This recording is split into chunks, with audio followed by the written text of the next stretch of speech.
بسم اللہ الرحمن الرحیم وبہ نستعین انہ خیر ناصر و معین وصلی اللہ علی محمد وآلہ الطاہرین۔ الحمدللہ، خداوند منان کے لطف و کرم سے ہماری گفتگو مغنی الادیب میں تھی اور ادات الہ کے بارے میں گفتگو ہو رہی تھی۔ عرض ہوا کہ ابن ہشام فرماتے ہیں کہ الہ کے 8 معانی ہیں۔ اولین معنی وہی جو مشہور اور معروف ہے کہ الہ انتہائے غایت کے لیے ہے۔ اچھا، وہ انتہائی غایت چاہے زمانی ہو یا مکانی ہو۔ دوسرا معنی الہ کا معیت والا ہے کہ من انصاری الی اللہ۔ اور تیسرا معنی الہ کا اس نقطے کو بیان کرنے کے لیے کہ الہ کا مجرور فاعل ہے، منتہا اس کے اندر کچھ شرائط تھے وہ بھی عرض ہوئے۔ چوتھا معنی الہ کا یہ ہے کہ لام کے معنی میں آتا ہے الہ، جیسے والامر الیک، درست ہے۔ خب والامر الیک یعنی کیا؟ یعنی الامر لک، بات تمہاری ہے۔ پانچواں معنی کہ یہاں تک پہنچے تھے،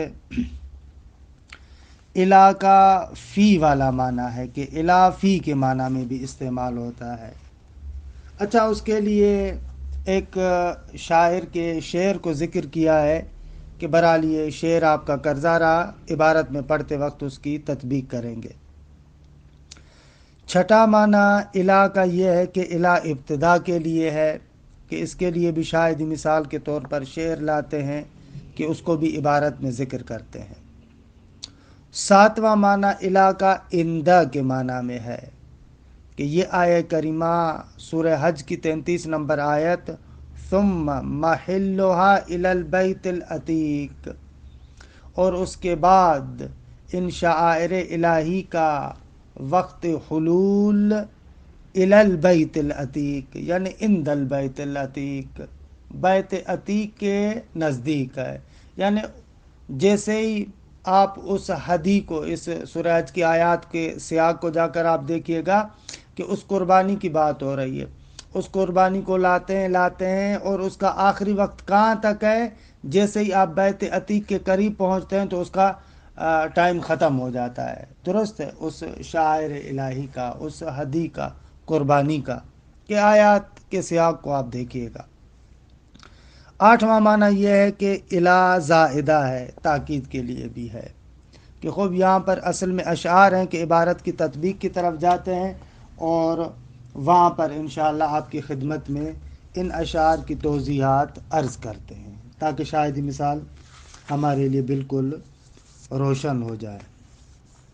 فرماتے ہیں کہ الخامسو، پانچواں معنی جو الہ کا ہے، موافقت فی کے موافق ہوتا ہے، یعنی وہی فی والا معنی آتا ہے کہ بعض حضرات نے اس آیہ کریمہ کو کہ ایک کاش یہ مثال دیتے تو اچھی تھی، سورہ نساء کی 87 نمبر آیت لَيَجْمَعَنَّكُمْ إِلَى يَوْمِ الْقِيَامَةِ، لَيَجْمَعَنَّكُمْ إِلَى يَوْمِ الْقِيَامَةِ، کہ بعض نے یہاں پر اس الہ کو فی کے معنی میں لیا ہے، یعنی لَيَجْمَعَنَّكُمْ فِي يَوْمِ الْقِيَامَةِ، قیامت کے دن میں آپ کو کیا کیا جائے گا؟ جمع کیا جائے گا۔ لیکن اس آیہ کریمہ کی طرف نہیں گئے، یہ ڈائریکٹ آ گئے شاعر کے شعر کی طرف۔ موافقت فی ذکرہ جماعت فی قول النابغ الزبیانی، نابغ الزبیانی ایک شاعر ہے۔ اچھا، یہ بھی جو اس کا قصیدہ ہے مفصل، یہ قصیدہ اعتذاریہ کہلاتا ہے۔ کہتے ہیں کہ نعمان بن منذر کے ساتھ اس کی لڑائی ہو گئی تھی اور اس کے ڈر سے یہ چلا گیا تھا، پھر بعد میں جب واپس آنا چاہ رہا تھا تو اس نے اعتذار میں، عذر میں ایک قصیدہ لکھا اور اس قصیدے کے اندر ایک شعر یہ آیا ہے کہ فلا تترکنی بالوعید کاننی الی الناس مطلی بہ القار اجرب۔ اچھا، یہاں پر مطلی یعنی وہی روغن مالیدہ، درست ہے؟ یعنی فرض کریں کہ اگر کسی چیز کو آپ روغن وغیرہ لگاتے ہیں تو اس کو کیا کہتے ہیں؟ مطلیون کہتے ہیں، درست ہے؟ روغن مالیدے شدے۔ اور قار وہی کیر یعنی وہی تارکول، اور اجرب یعنی وہی خارش زدہ ہونا، جس کو کوئی خارش وغیرہ ہوتی ہے، کھجلی وغیرہ ہوتی ہے، خارش والی بیماری، درست ہے؟ تو اب اس کا شعر دیکھیے گا، فلا تترکنی، کہ یہاں پر وہ نون بھی نون تاکید ہے اور لا ناہیہ ہے، کہ فلا تترکنی بالوعید، تم اپنی وعید کے ذریعے سے مجھے اس طریقے سے ترک نہ کرو، یعنی مجھے ایسے اکیلا نہ کر دو۔ وعید جو دھمکی والا وعدہ ہوتا ہے، یعنی وعد اچھے وعدے کے لیے کہتے ہیں کہ بھائی میں تمہیں فلاں چیزیں دوں گا، وہاں پر وعد کا لفظ استعمال ہوتا ہے۔ وعید جہاں پر دھمکی وغیرہ ہوتی ہے، اسی لیے کہتے ہیں کہ جہنم کے لیے وعید ہوتی ہے اور جنت کے لیے وعد ہوتا ہے، درست ہے؟ تو اب یہ آغائے نابغہ زبیانی کہتا ہے نعمان بن منذر کو کہ فلا تترکنی بالوعید، تو اپنی اس وعید کے ذریعے سے یا اپنی اس وعید کے سبب سے مجھے ترک نہ کر دے، مجھے تنہا نہ چھوڑ دے، کہ کأننی، گویا کہ میں ہو جاؤں کس طریقے سے؟ کأننی کی خبر مطلی بہ القار اجرب، ایسے ہے، کأننی مطلی بہ القار، گویا کہ میں ہو جاؤں کس طریقے سے؟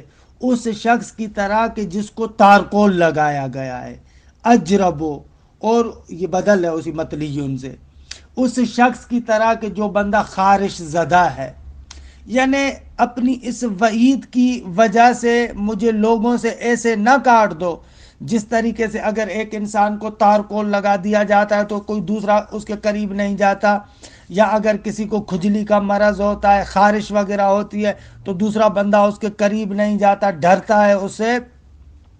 تو یہ آغا نابغہ زبیانی کہتے ہیں کہ اپنی اس دھمکی کی وجہ سے مجھے ایسا نہ بناؤ، کأننی، گویا کہ میں بن جاؤں کس کی طرح؟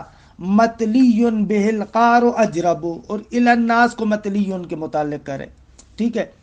کہ یعنی یہاں پر الی اسی فی کے معنی میں بنتا ہے، وہ لوگوں میں اس شخص کی طرح بن جائے کہ جس کو تارکول لگا دیا گیا ہے، یا لوگوں میں اس شخص کی طرح بن جائے کہ جو بندہ کھجلی کے مرض میں، خارش کے مرض میں مبتلا ہے اور لوگ اس کے بالکل قریب نہیں جاتے۔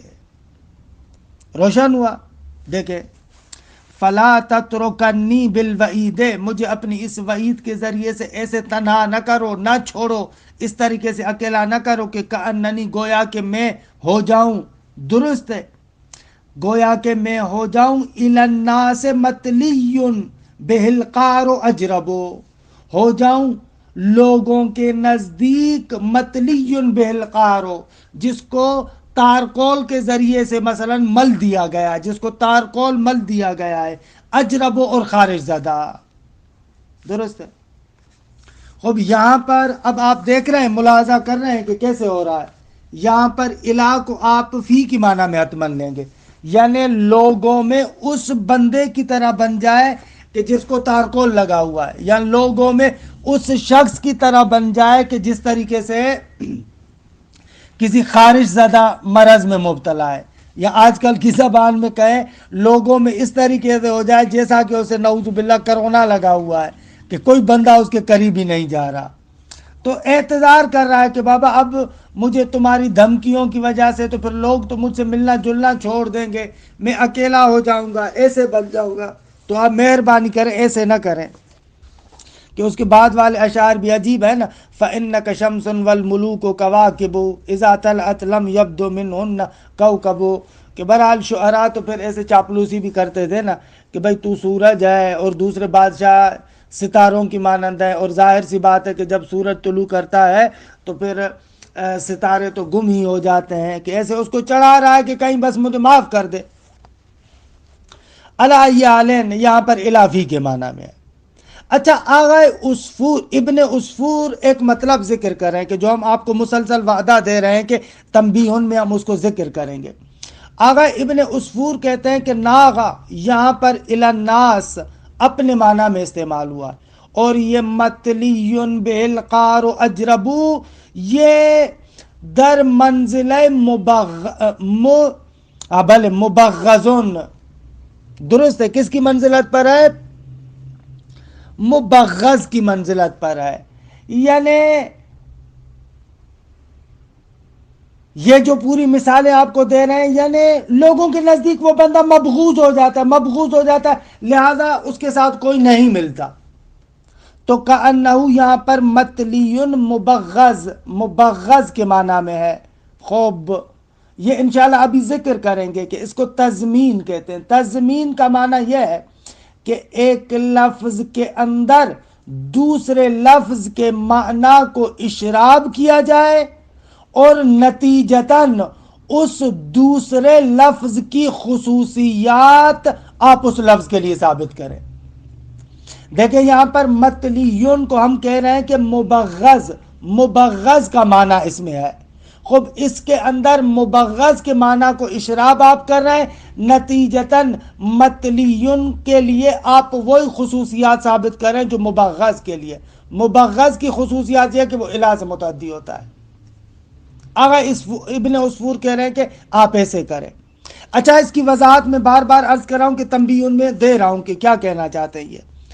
وقال ابن عصفور، آغا ابن عصفور کہتے ہیں ہوا علی تضمین متلی معنی مبغض۔ آغا ابن عصفور کہتے ہیں کہ آغا متلی مبغض کے معنی کو متضمن ہے، درست ہے آغا، اس کے معنی کو یہاں پر آپ تضمین کرتے ہیں۔ عرض کیا کہ تضمین کی کچھ وضاحت انشاءاللہ ایک آخر میں آئے گی، اور ابھی بھی تھوڑی سی تنبیہن میں آپ کو عرض کریں گے۔ تضمین کا معنی یہ ہوتا ہے کہ ایک لفظ کے اندر دوسرے لفظ کے معنی کو اشراب کرتے ہیں، پھر اسی جس کے معنی کو اس کے اندر اشراب کرتے ہیں اور ڈالتے ہیں، اسی کا حکم اس کے لیے ثابت کیا جاتا ہے۔ اس کو کہتے ہیں تضمین، درست ہے۔ اچھا، تو آغا ابن عصفور کہہ رہے ہیں کہ آپ ایسے کریں، الہ کو دوسرے معنی میں نہ استعمال کریں، الہ کو اپنے معنی میں استعمال کریں، متلیون میں مبغض کا معنی اشراب کریں آپ۔ مبغض کا معنی آ گیا تو اس صورت میں ظاہر سی بات ہے کہ یہ مبغض تو الہ کے معنی میں استعمال ہوتا ہے۔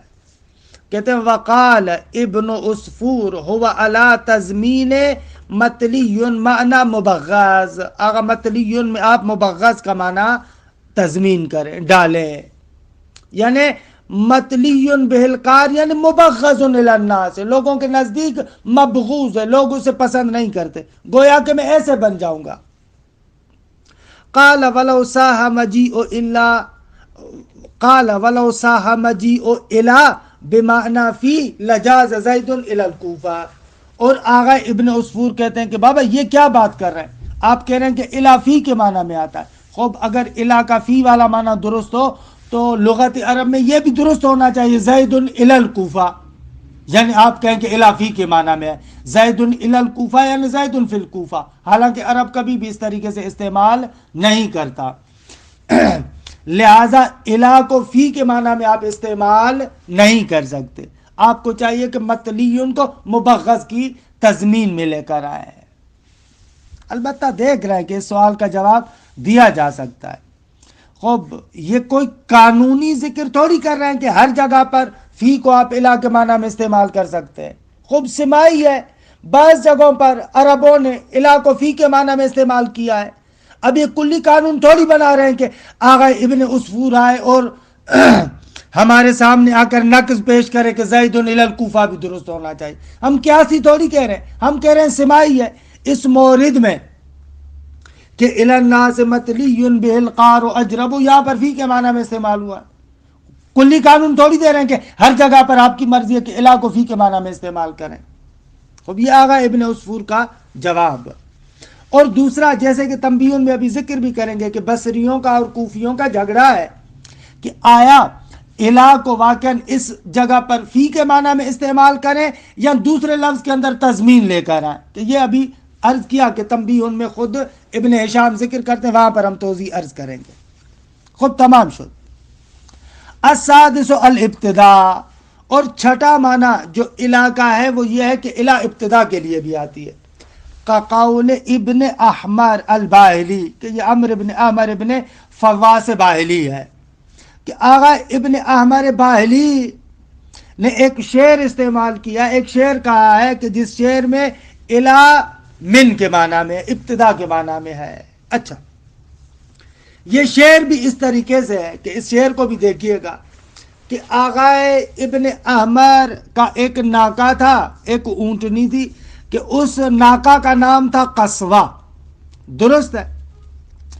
اب کیونکہ اس پر بہت زیادہ سامان لوڈ کرتا تھا, بہت زیادہ سامان اس پر ڈالا ہوا تھا ابن احمر باہلی نے, تو گویا کہ اس قصوہ اور اونٹنی کی زبان سے یہ شعر کہہ رہا ہے کہ اس شعر کو دیکھیں, ترجمہ کروں.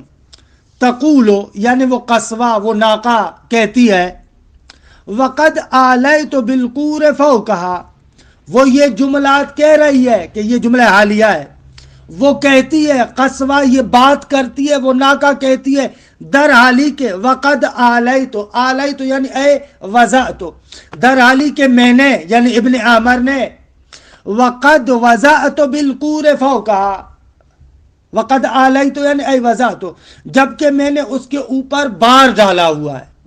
صحیح, قور یعنی وہی بار و بون یعنی وہی سامان, اس کے اوپر سامان ڈالا ہوا ہے. تو یہ جملہ حالیہ بنا اس کے لیے. تقولو یہ قصوہ اور ناکا کہتی ہے, جبکہ وقد آلیت بالقور فوقہا, جبکہ میں نے بہت زیادہ سامان اس کے اوپر لوڈ کیا ہوا ہے. وہ کیا کہتی ہے؟ تقولو, قول کا مقولہ یہ ہے, ایسکا فلا یروا الی ابن احمرا, کہ یہ ابن احمر ہے, یہ الف الف اطلاقیہ ہے, یہ ابن احمر نائب فاعل ہے, فلا یروا اور ایسکا کے لیے, کہ یہ تنازع کے باب سے ہی ہے. درست ہے. تو وہ اونٹنی کہتی ہے کہ اس نے میرے اوپر اتنا, یعنی اونٹنی کہتی ہے جبکہ میں نے اس کے اوپر بہت زیادہ سامان لوڈ کیا ہوا تھا, تو اونٹنی کیا کہتی ہے؟ ایسقا ابن احمر, کہ بھائی وہ سیراب کیا سیراب ہوا ابن احمر, فلا یروا, اور جو ہے وہ کیا ہے اس کا پیٹ ابھی, یعنی اس کی سیرا روا یروی یہ ہے یعنی سیراب ہونا. درست ہے. یسقا کسی کو پانی پلانا. درست ہے. اور یوروا, یسقا یعنی پانی پلانا, اور یوروا یعنی اس کا سیراب ہو جانا. درست ہے. تو یہ بہرحال اونٹنی بھی ہے, ماشاءاللہ ادیبہ ہے کہ استعارہ اور کنایہ استعمال کرے. ایسقا فلا یوروا ابن احمرا, کہ ابن احمر کو پانی پلایا جاتا ہے, کیا وہ نہیں بھرتا, سیراب نہیں ہوتا, الیہ یعنی مجھ سے, نہ کہ میری طرف. روا یروی من کے ساتھ استعمال ہوتا ہے. درست ہے. ایسقا فلا یروا الیہ ابن احمرا, کیا یہ ابن احمر پانی پلایا جاتا ہے پھر وہ بھرتا نہیں ہے مجھ سے, یعنی میرے اوپر اتنا سامان لوڈ کیے جا رہا ہے, اس کے بعد بھی یہ سیراب نہیں ہوتا, اس کا پیٹ نہیں بھرتا. یہ شاعر کہنا چاہتا ہے.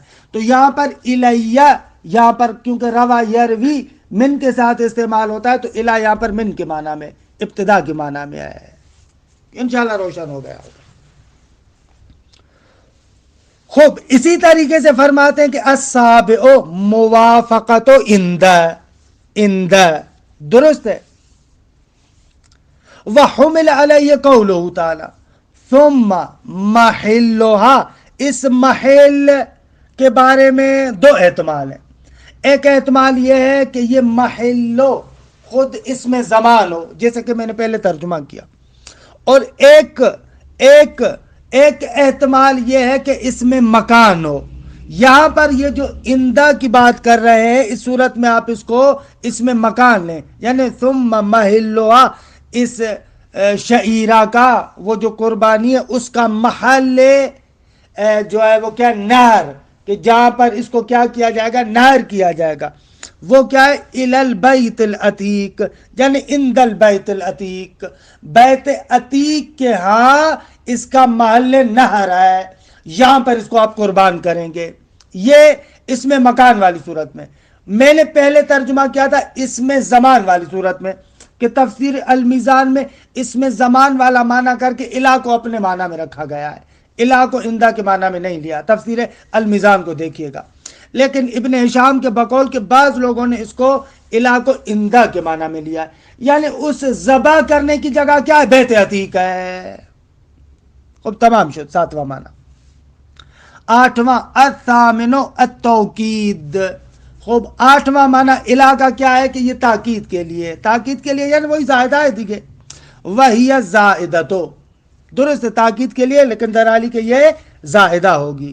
اثبت ذالک الفرا، اگر اس کو ثابت کیا ہے کس نے، فرا نے، مستدلن، کیسے ثابت کیا، در حالی کہ استدلال کرتے ہوئے، بقراءت بعضهم فی افئدۃ من الناس تہوا الیہم، دقت کیجئے گا، تہوا الیہم، عام طور پر جو قراءت ہے وہ ہے تہوی الیہم، وا پر کسرہ، لیکن ایک قراءت تہوا کے ساتھ ہے، وا پر فتح ہے۔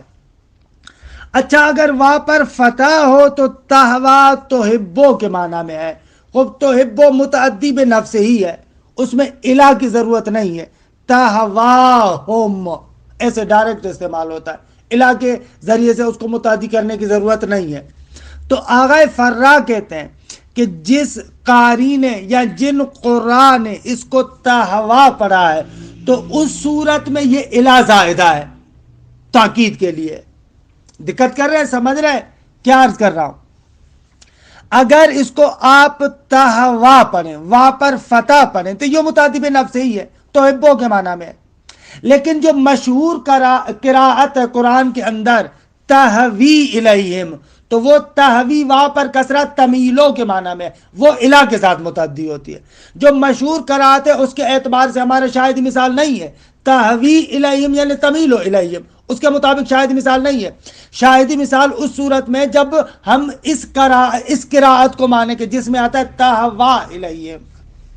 دیکھیں عبارت کو، الثامنو، اور آٹھواں معنی الہ کا کیا ہے، التوکیدو، الہ توکید کے لیے۔ خب یہ کیا ہے، وہی زائدہ، خب یہ زائدہ ہے، اثبت ذالک، اور اس کو ثابت کیا ہے کس نے، الفرا، فرا نے، مستدلن، در حالی کے استدلال کرتے ہوئے، بقراءت بعضهم فی افئدۃ من الناس تہوا الیہم، کہ وہی حضرت ابراہیم خلیل کی جو دعائیں ہے کہ ان آیات کے ذیل میں دیکھیں، بہت ہی خوبصورت آیات ہے کہ جناب ابراہیم جب جناب حاجر کو اور حضرت اسماعیل کو، ابھی چھوٹے سے بچے ہیں، ان دونوں کو اس وادی غیر ذی زار کے، بہرحال عجیب ہے واقعاً، اس برپٹ بیابان کے اندر کہ وہاں پر کچھ بھی نہیں ہے، بیابان ہی بیابان ہے، اس جگہ پر چھوڑ کر آتے ہیں۔ واقعاً ظاہری عقلی حساب سے دیکھا جائے، ہم اپنے ناقص عقول کے اعتبار سے دیکھیں تو ہمیں سمجھ میں نہیں آتا کہ یہ کیا حکم ہے، لیکن پروردگار عالم کا امر ہوتا ہے کہ اے ابراہیم تم جاؤ اس بچے کو اور اس بچے کی ماں کو، اور آپ کو معلوم بھی ہے کہ یہ بچہ حضرت اسماعیل حضرت ابراہیم کو کب ہوا، 90 سال کی عمر کے بعد ہوا، ساری زندگی بچے کے لیے تڑپتا رہا۔ خوب 90 سال کے بعد جب بچہ بھی ہوتا ہے تو اب پروردگار عالم کا حکم ہوتا ہے کہ اب نہ فقط یہ کہ بچے کو دور کرو بلکہ بچے اور اس کی ماں کو جاؤ جا کر اس بیابان میں چھوڑ کر آؤ۔ خوب ایسے عالم میں کہ سورہ ابراہیم کی آیات ہیں، ان آیات کو آپ جا کر دیکھیے گا، ایسے عالم میں جب وہاں سے حضرت ابراہیم واپس پلٹتے ہیں تو چند دعائیں مانگتے ہیں۔ خوب ان دعاؤں میں سے ایک دعا یہ بھی ہے کہ فَجْعَلْ أَفْئِدَةً مِّنَ النَّاسِ تَهْوِي إِلَيْهِمْ، کہ خدایا میں تمہارے حکم کی بنا پر، میں تمہارے امر کی بنا پر ان کو اس وادی غیر ذی زار کے اندر چھوڑے جا رہا ہوں، لیکن لوگوں کے قلوب کو ان کی طرف موڑ دینا۔ درست ہے کہ واقعاً لوگوں کے قلوب کو خدا نے ان کی طرف موڑ دیا۔ علی حال کہ یہاں پر ہے قرآن میں جو ہم عام طور پر قرات کرتے تہوی الیہم ہے، لیکن ایک قرات تہوا الیہم. خب تہوا الیہم کی صورت میں الی زائدہ ہے کیونکہ وہ متعدی بے نفس ہی ہے، بفتح الواو، واو کی فتح کے ساتھ. خب بعض لوگوں نے کہا ہے کہ نہ آغا یہاں پر الی زائدہ نہیں ہے. کیوں بھائی آپ آتے ہیں اور ہر روز نیا معنی بنانا شروع کر دیتے ہیں. خب یہاں پر چلے مان لیں اگر تہوا والی قراءت بھی ہے تو تہوا کو تمیلوں کی تضمین میں لے کر آئے، وہی جو اوپر ابن عصفور والی بات کو نقل کیا کہ متلیون کو مبغض کی تضمین میں لے کر آئے، یعنی اس تہوا کے اندر تمیلوں کا معنی اشراب کرے. جیسے ہی آپ اس کے اندر تمیلوں کا معنی لے کر آئیں گے نتیجتاً تمیلوں کی خصوصیات بھی تہوا کے لیے ثابت ہوگی. من جملہ تمیلوں کی خصوصیات میں سے یہ ہے کہ وہ الہ کے ساتھ متعدی ہوتا ہے. وَخُرِّجَتْ عَلَى تَزْمِينِ تَہْوَا معنی تمیلو، کہ بہرحال یعنی گویا کہ اس آغائے فرا کو جواب دیا گیا ہے کہ یہاں پر تہوا تمیلوں کے معنی کو متضمن ہے، اس کی تضمین ہے یہاں پر. ایک یہ جواب آغائے فرا کو کہ بھائی آپ ہر روز اپنی طرف سے نئی معنی نہ گھڑیں. یا دوسرا جواب یہ کہ تہوا یا تہوی درست ہے، اصل میں یہ تہوا تہوی تھا، واو پر کسرہ تھا، پھر اس کسرہ کو فتح میں تبدیل کر دیا گیا اور یا پر جو ضمہ تھا اس کو واپس پلٹایا گیا. اب یا پر ضمہ آ گیا، یا متحرک ما قبل مفتوح قلب بے الف ہو گیا تو بن گیا تہوا. جیسے رازیہ، رازیہ میں کیسے کرتے ہیں آپ، جیسے وہاں پر کرتے کہہ رہے یہاں پر بھی ایسے کیا ہے. خوب اس کا جواب دیتے ابن ہشام کہ بھائی یہ بات وہاں پر درست ہے جہاں پر یا پر حرکت اصلی ہو. تو تہوی میں تو اصل میں ساکن تھا، تہوی میں تو اصل میں ساکن تھا نہ کہ ضمہ تھا، لہذا یہ دوسری توجیہ اتنی قابل قبول نہیں ہے، لیکن بعض نے کی ہے. او ان الاصل تہوی بالکسر، اصل میں تہوی تھا، فقلبت الکسرۃ فتحتن، پھر کسرہ کو فتح میں تبدیل کیا گیا، اور اسی طریقے سے والیاء الفن، اور یا کو الف میں تبدیل کر دیا گیا. کما یقال فی رازیہ، رازیہ کیا کرتے ہیں آپ وہاں پر کسرہ کو فتح میں تبدیل کر کے اور یا ما قبل مفتوح کر کے الف میں تبدیل کر دیا، بن گیا رضا. قالہ ابن مالک، آغا ابن مالک نے ایسے کہا، لیکن وفی نظرون، اس میں اشکال ہے آغا، کیونکہ لأن شرط هذه اللغة تحرک الیاء فی الاصل. آغا یہ جو رضیہ سے رضا بن گیا یہ وہاں پر ہے جہاں پر یا اصل میں متحرک ہو، لیکن یہاں پر تو اصل میں یا متحرک نہیں ہے، تہوی ہے. تو آپ کہتے ہیں کہ وہ ضمہ جو چلا گیا تھا وہ دوبارہ آ گیا، وہ تو ضمہ عارضی ہو جائے گا نا، یہ کیسے ہوا؟ تو کہہ رہے ہیں یہ بات درست نہیں ہے. لأن شرط هذه اللغة تحرک الیاء فی الاصل، کہ یا اصل میں متحرک ہو، یا پر حرکت اصلی ہو نہ کہ حرکت عارضی ہو. خوب حرکت عارضی میں تو یہ قانون جاری نہیں ہوتا، لہذا یہ بات آپ کی درست نہیں ہے. خوب البتہ اس کا بھی بعض نے جواب دیا ہے کہ بابا اصل میں دیکھو فعل مضارع ہے، اور فعل مضارع اصل میں لام الفعل مرفوع ہوتا ہے، تو اصل میں تہویو تھا. اب ایسے نہیں ہے، بھلے وہاں پر یا پر ضمہ ثقیل تھا اس لیے اس کو ہٹا دیا، وگرنہ اصل میں یا متحرک تھی. تمام شعر. خب یہ مطلب ختم ہوا. اصل مطلب جس کے لیے ہم بار بار آپ کو وعدہ دینا چاہ رہے تھے وہ تنبیہن میں ذکر کر رہے ہیں. اب مطلب تو ہم نے کہہ رہے ہیں کہ اشارتاً آپ کو پہلے ذکر کیا، لیکن اب اس کی توضیح بیان کرتے ہیں. ایک بحث ہے آغایون بصریون اور کوفیون کے درمیان اختلاف ہے. اچھا، آغایون بصری کہتے ہیں کہ حروف جارہ ایسے نہیں ہے کہ ایک حرف دوسرے حرف کا نائب بنتا ہو، یعنی آپ کسی جگہ پر الہ کو فی کے معنی میں لے کر آئیں، کسی جگہ پر الہ کو من کے معنی میں لے کر آئیں، کسی جگہ پر نمی دنم الہ کو کسی اور حرف کے معنی میں لے کر آئیں. کہہ رہے ہیں یہ بات غلط ہے، ایسے نہیں ہوتا.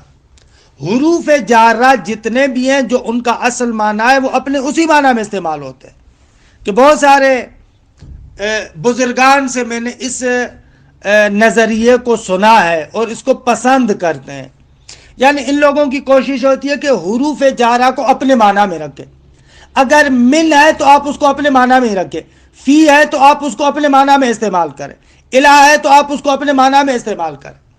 یعنی ایسے نہ کہیں کہ یہ حرف کسی اور حرف کے معنی میں استعمال ہو رہا ہے, یہ نہ کریں آپ. اچھا بھائی اگر ایسے نہ کریں تو وہ جو موارد ہیں, وہ جو مثالیں ہیں کہ جہاں پر اصلاً محسوس ہو رہا ہے کہ وہ حرف جر اس اپنے معنی میں استعمال نہیں ہوا, مثلا جیسے یہ مشہور مثال جو آپ عوامل سے پڑھتے ہوئے آ رہے ہیں, وَلَأُصَلِّبَنَّكُمْ فِي جُذُوعِ النَّخْلِ, خب یہ آپ بچپن سے مثال پڑھتے ہوئے آ رہے ہیں.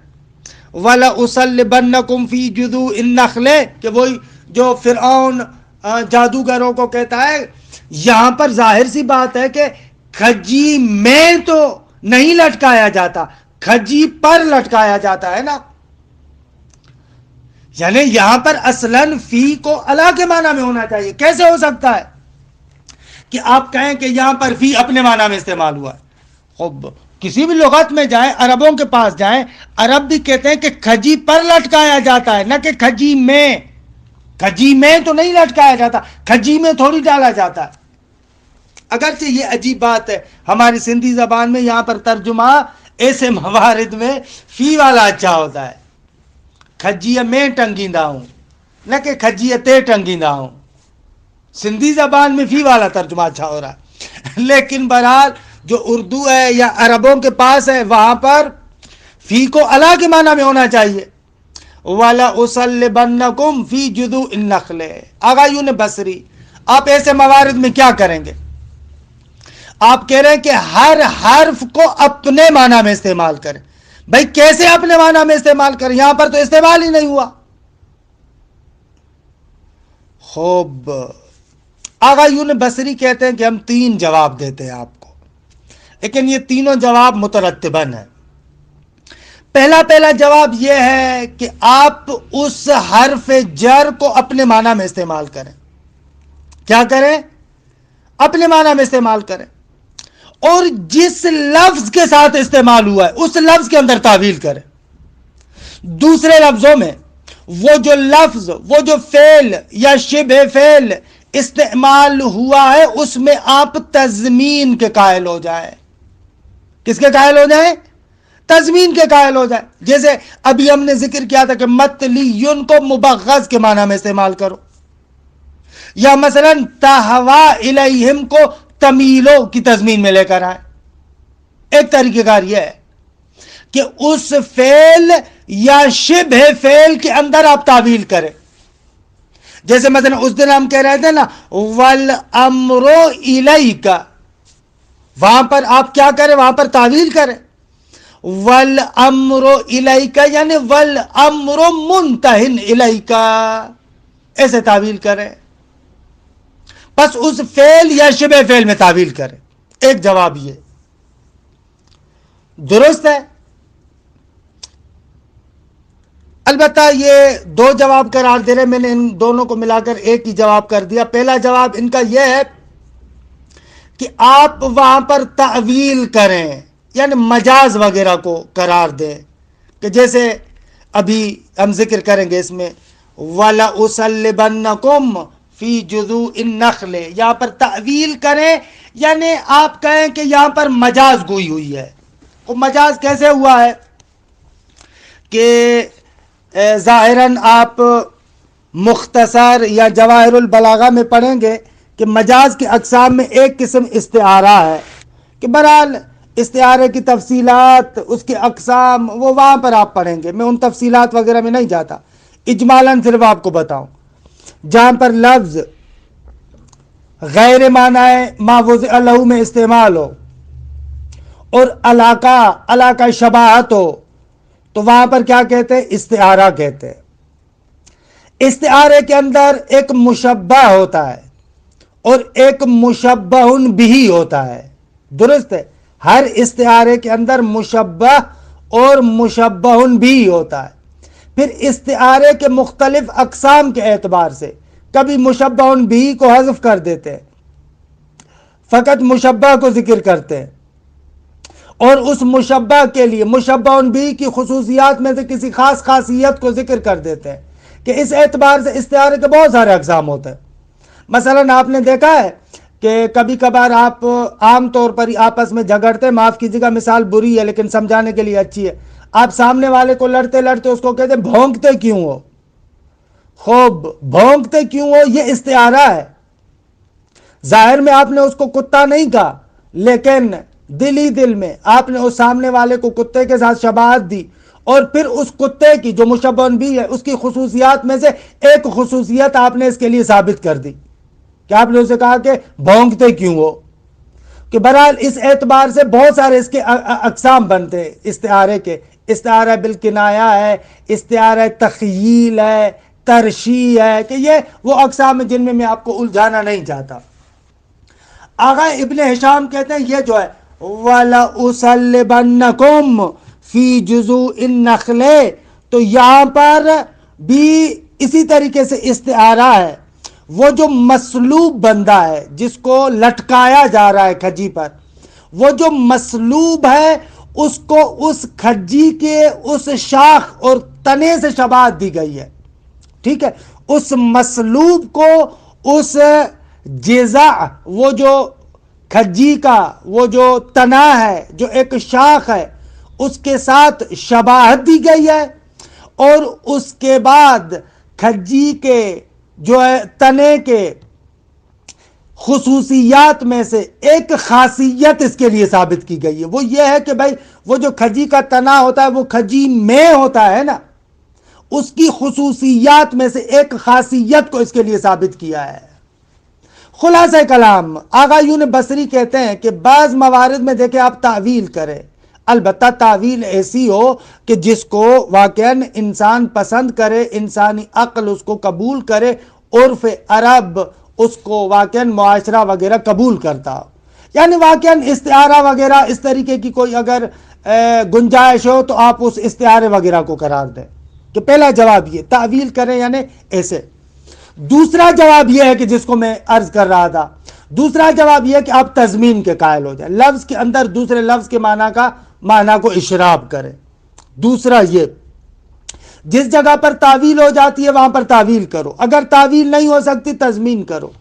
آگا اگر تضمین بھی نہیں ہو سکتی تو تیسرا رائے حل یہ کہ پھر شاذن کہ ایسے بہت ہی کم موارد بچیں گے کہ جہاں پر آپ نہ تعویل کر پاتے نہ تضمین کر پاتے، وہاں پر آپ کہیں کہ شذوذن، ایک حرف دوسرے معنی میں استعمال ہوا ہے، ایک حرف دوسرے حرف کے معنی میں استعمال ہوا ہے، شاذن شذوذن آپ ایسے قرار دیں۔ خوب آپ پلٹ کر کہیں کہ پھر یہ تو وہی بات ہو گئی کہ کوفی بھی تو ایسے ہی کہتے ہیں کہ ایک حرف دوسرے حرف میں استعمال ہو، ایک ادات دوسرے ادات کے معنی میں استعمال ہو، تو بصری بھی آخر میں تیسرا جواب تو یہی دے رہا ہے، کہہ رہے ہیں کہ نہ، فرق ہے۔ آغایون کوفی کہتے ہیں کہ ایک حرف کا دوسرے حرف کے معنی میں استعمال ہونا شاذ نہیں ہے، کثرت کے ساتھ ہے، لیکن آغایون بصری کہتے ہیں کہ نہ، آپ کہیں گے کہ ایک حرف دوسرے حرف کے معنی میں استعمال ہوا ہے وہ اس جگہ پر جہاں پر آپ تعویل نہ کر پاتے ہو، اور آپ خود بتائیں کہ نحوی کا ہاتھ ہو تو وہ وہاں پر تعویل نہیں کر پائے گا۔ اگر تعویل بھی نہ کر پائے تو پھر تضمین کرو، خوب اگر تضمین بھی نہ کر پائے تو پھر جا کر کوئی ایک آدھ مورد آپ کو ملے تو وہاں پر آپ ایک حرف کو دوسرے حرف کے معنی میں استعمال کرو، یہ بہت کم ہے، جبکہ کوفی کہتے ہیں کہ ایسے نہیں ہے۔ دیکھیں اس عبارت کے حصے کو کہ انصافاً یہ مطلب بہت دقیق ہے۔ تنبیہن، مذہب البصریین، آغایون بصریین کا مذہب کیا ہے؟ ان احرف الجر لا ینوب بعضها عن بعض بقیاس، آغا بعض حروف جر دوسرے بعض حروف جر کا نائب نہیں بنتے قیاساً، یعنی قانونی طور پر۔ آپ کہیں کہ واقعاً الافی کے معنی میں آتا ہے قیاساً، کہہ رہے ہیں نہ نہ نہ اس کو ہم نہیں مانتے۔ کما ان احرف الجزم والنصب کذالک، جس طریقے سے حروف جازمہ اور حروف ناصبہ میں بھی ایسے ہی ہے. ایسے تھوڑی ہے کہ آپ کہیں کہ ایک ادات استعمال ہوا ہے وہ قیاسی طریقے سے یہ ادات یہ حرف فلاں حرف کے معنی میں ہے. خوب ان کے نہ شد آغا عربی تعبیرات میں کلام فصیح میں تو ایسے استعمال ہوا ہے, اس کو کیا کریں گے؟ وما اوہم ذالک فہو عندہم, 3 حالتوں میں سے کوئی کسی ایک حالت میں ہوگا.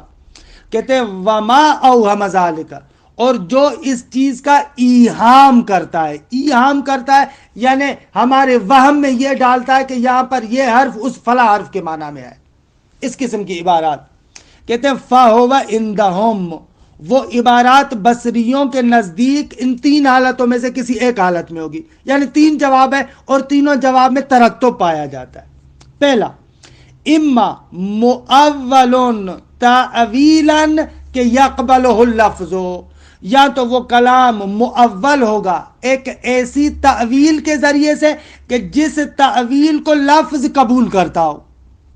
بھائی تعویل بھی نیش گولی نہیں ہونی چاہیے, ایسے نہیں ہو کہ اپنی جیب سے نکالے, نہ, واقعی تعویل ایسی ہے کہ جس کو لفظ قبول کرتا ہے. لفظ قبول کرتا ہے یعنی کیا؟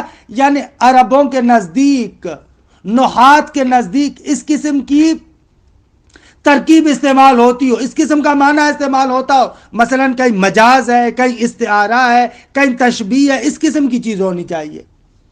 کما قیل, جس طریقے سے کہا گیا ہے اس آیہ کریمہ کے بارے میں کہ وَلَأُصَلِّبَنَّكُمْ فِي جُذُوعِ النَّخْلِ, کہ وہ بدبخت فرعون نے ساحروں کو, جادوگروں کو کہا تھا کہ میں ضرور بضرور تم لوگوں کو لٹکاؤں گا فی جذوع النخل, وہ جو نخل کے جزا ہے یعنی وہی تنے ہیں جو اس کی شاخیں ہیں جو, میں ان میں تمہیں لٹکاؤں گا. درست ہے. تو یہاں پر تعویل کیسے کہتے ہیں؟ کہتے ہیں ان فی لیست بمعنی علا, مشہور تو یہی ہے نا کہ یہاں پر فی علا کے معنی میں ہے. تو یہ آغایون کہتے ہیں کہ نہ, یہاں پر فی علا کے معنی میں نہیں ہے. پھر کیسے ہے بھائی؟ پھر آپ ترجمہ کیسے کریں؟ کہہ رہے ہیں یوں کریں ولیکن شبہ المسلوب, یہ لتمکنہ من الجیز, اس کو 1 منٹ کے لیے آپ بریکٹ میں ڈالیں, اس کو بریکٹ میں ڈالیں 1 منٹ کے لیے. عبارت یوں ہے ولیکن شبہ المسلوب بالحال فی شیء یا فی الشیء, ایسے عبارت ہے. عبارت سمجھ میں آئی؟ لیکن یہاں پر مسلوب جس کو لٹکایا گیا ہے اس کو تشبیہ دی جا رہی ہے. کس کے ساتھ تشبیہ دی جا رہی ہے؟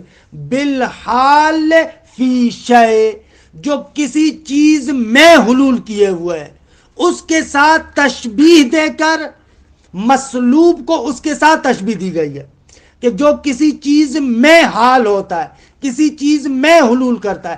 اب مسلوب کو بھی اسی کے ساتھ تشبیہ دی گئی ہے کیونکہ بلاخر مسلوب کا سر جو ہے وہ کیا ہے؟ اس تنے پر لٹکایا جا رہا ہے نا, گویا کہ یہ ایک شے میں حال کیا گیا ہے, ڈال دیا گیا ہے, اس کے ساتھ شباہت دی گئی. اچھا, جب اس کے ساتھ شباہت دی گئی تو مشبہ بہ کے اعتبار سے مشبہ بہ کی خصوصیات میں سے ایک خصوصیت کو یہاں پر ثابت کیا گیا, کیونکہ جب ایک شے دوسری شے میں حلول کیے ہوئے ہو تو وہاں پر فی استعمال ہوگی نہ کہ علا استعمال ہوگی.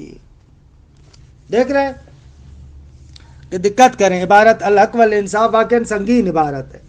ولیکن شبہ المسلوب بالحال فی الشیء, لیکن وہ جو مسلوب ہے جس کو لٹکایا جا رہا ہے اس کو شباہت دی گئی ہے کس کے ساتھ؟ اس کے ساتھ جو کسی چیز میں حلول کرتا ہے اس کے ساتھ شباہت دی گئی ہے, لہذا یہ استعارہ ہے. بھائی اس کے ساتھ کیوں شباہت دی جا رہی؟ اب اس بریکٹ والے کا ترجمہ کرتا ہوں. لتمکنہ من الجیز, اس لیے کہ یہ جو اب اس کھجی کے اس تنے میں لٹکا ہوا ہے اس جز کے ساتھ بالکل مضبوط ہو گیا, کانو اس کا جز بن گیا. جس کو لٹکاتے ہیں نا اتنی مضبوطی کے ساتھ لٹکاتے ہیں نا, تو کانو یہ اس جو ہے وہ کیا ہے کھجی کے تنے کے ساتھ بالکل اس کا حصہ بن گیا ہے. لتمکنہ من الجیز, کیونکہ متمکن ہے, مضبوط ہے بالکل اسی کے ساتھ. جز اور جو ہے وہ کیا ہے, جز وہی کجی کے اس کو کیا کہتے ہیں, تنے کو کہتے ہیں. روشن ہوئی عبارت کہ واقعاً الحق والانصاف عبارت سنگین تھی. خوب پہلی بات یہ ہے، آغایون بصری کہتے ہیں کہ پہلے مورد میں امام مؤول تعویلا کہ یقبلہ اللفظ، واقعاً لفظ اس کو قبول کرتا ہے. بھئی کیسے لفظ قبول کرتا ہے؟ مگر استعارہ لغت عرب میں استعمال نہیں ہوتا کہ ایسے استعمال ہوتا ہے. جب اس کے ساتھ شباہت دی گئی تو مشبہن بھی کے اعتبار سے، کیونکہ حال فی الشیء کے لیے فی استعمال ہوتا ہے، اس فی کو یہاں پر استعمال کیا گیا. یا وَإِمَّا عَلَى تَضْمِینِ مَعْنَى فَعْلٍ کہ یتعدی بذالک الحرف، یا تو آپ کیا کریں، اما یا تو آپ کیا کریں علی تضمین معنی فعل، اس فعل کے معنی کو تضمین میں لائیں کہ یتعدی بذالک الحرف جو اس حرف کے ساتھ متعدی ہوتا ہے. کما ضمن بعضهم تہوا فی الآیت معنی تمیل، جس طریقے سے بعض نے تہوا کو متضمن کیا ہے، وہ جو آیت میں تھا نا تہوا، اس کے اندر تضمین کی تھی کس کی؟ تمیلوں کی. خوب اب تمیل و الہ کے ساتھ استعمال ہوتا ہے. دو وَإِمَّا عَلَى شُذُوذِ إِنَابَةِ كَلِمَةٍ عَنْ أُخْرَى، یا اگر یہ دونوں چیزیں نہ ہو سکیں تو آگا ایک کلمے کو دوسرے کلمے کا نائب بنائے، لیکن علی شذوذ، شذوذ کے اعتبار سے، بالکل شاذ ہو اس اعتبار سے. وَهَذَا الْأَخِيرُ، اس حاذا کو شذوذ انابت کی طرف نہ پلٹائیں، وَهَذَا کو فقط انابے کی طرف پلٹائیں. وَهَذَا الْأَخِيرُ یعنی یہ انابہ هو محمل الباب كله عند الكوفیین. آغا اس پورے باب کے اندر جب ایک حرف دوسرے حرف میں استعمال ہوتا ہے، کہہ رہے ہیں کہ کوفیوں کے نزدیک جب ایک حرف دوسرے حرف کے معنی میں استعمال ہو رہا ہے تو کوفیوں کے نزدیک پورے کے پورے باب کا یعنی تمام موارد میں محمل یہی ہے کہ حرف دوسرے حرف کا نائب ہوا ہے. شذوذ یہاں پر نہ لے کر ہے. عند الکوفیین و بعض المتاخرین ولا یجعلون ذلک شاذا، اور اس انابے کو، اس ایک حرف کو دوسرے حرف کا نائب بنانا، اس کو ان لوگوں نے کیا قرار دیا ہے؟ اس کو شاذ قرار نہیں دیتے، کہہ رہے نہ شاذ نہیں ہے، بخلاف بصریون کے. وَمَذْهَبُهُمْ أَقَلُّ تَعَسُّفًا، اور آغا ابن ہشام آپ اپنی بات کیا کر رہے ہیں؟ آغا ابن ہشام کہہ رہے ہیں کہ ہمارے نزدیک ان لوگوں کا مذہب یعنی آغایون کوفیوں کا مذہب تکلف سے خالی ہے، اس میں زیادہ تکلف نہیں کرنا پڑ رہا، اس میں زور گوئی نہیں ہے، تکلف نہیں ہے. لیکن آغایون بصری کے مذہب میں بہت زیادہ تکلف ہے. کیسے بہت زیادہ تکلف ہے؟ دیکھا آپ نے، ہم نے وَلَأُصَلِّبَنَّكُمْ فِي جُذُوعِ النَّخْلِ کو اگر چینج کرنا چاہا تو پتہ نہیں کتنے استعارے لانے پڑے. خوب یہ تکلف ہے. آغایون کوفی بھی تو ایک حرف کو دوسرے حرف میں تبدیل کر رہے ہیں. خوب ان کے کلام کے اعتبار سے بھی تو خلاف ظاہر ہے. تو ابن ہشام کہتے ہیں درست ہے، ایک حرف کو دوسرے حرف کے معنی میں استعمال کرنا اگرچہ یہ بھی خلاف ظاہر ہے، لیکن آغا اس کے اندر زیادہ تعسف اور تکلف نہیں ہے. کیوں زیادہ تعسف اور تکلف نہیں ہے؟ فرماتے اس لیے کہ حرف معنی مستقل تو رکھتا نہیں ہے، اس بیچارے کا اپنا مستقل معنی نہیں ہوتا. آگے پیچھے سے جو کلمات استعمال ہوتے ہیں ان کے اعتبار سے اس کا معنی بنتا ہے، درست ہے.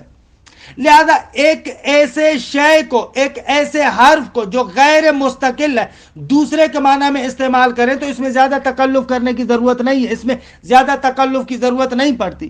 برخلاف بصریوں کے کہ وہ حرف کو تو اپنے معنی میں استعمال کرتے ہیں لیکن دوسرے فعل یا شبہ فعل کا بیڑا غرق کر دیتے ہیں. وہاں پر تضمین کے نام پر ایک مستقل کلمے کو دوسرے مستقل کلمے کے معنی میں لے کر آ جاتے ہیں. خوب ان باتیں یہ اچھا نہیں ہے. یا مثلا دیکھیں جہاں پر استعارہ کنایہ وغیرہ بناتے ہیں تو وہاں پر کتنی ان کو زحمت کرنی پڑتی ہے. تو آغا ابن ہشام کہتے ہیں کہ ہمارے اعتبار سے آغایون کوفیون کی بات تکلف اور تعسف سے خالی ہے. آپ کہیں بھلے کہ بعض مواقع پر ہم دیکھتے ہیں کہ ایک حرف دوسرے حرف کے معنی میں استعمال ہوتا ہے، نہ کہ آئیں آپ پتہ نہیں کیا تعویل کرے، ایک مستقل معنی رکھنے والے کلمے کا بیڑا غرق کر دیں آپ، نہ ایسے نہ کریں. خوب الحمدللہ اس طریقے سے حرف الہ کے بارے میں ہماری گفتگو تمام ہوئی. حالانکہ مجھے تھا کہ ہم لوگ ام کے بعد کو شروع کریں گے، لیکن یہ عبارت تھوڑی سی سنگین تھی، لہذا مجبوراً کچھ توضیحات دینی پڑی. ام کے بعد کو انشاءاللہ کل ذکر کریں گے. وصلی اللہ علی محمد و آل بیتہ الطیبین الطاہرین.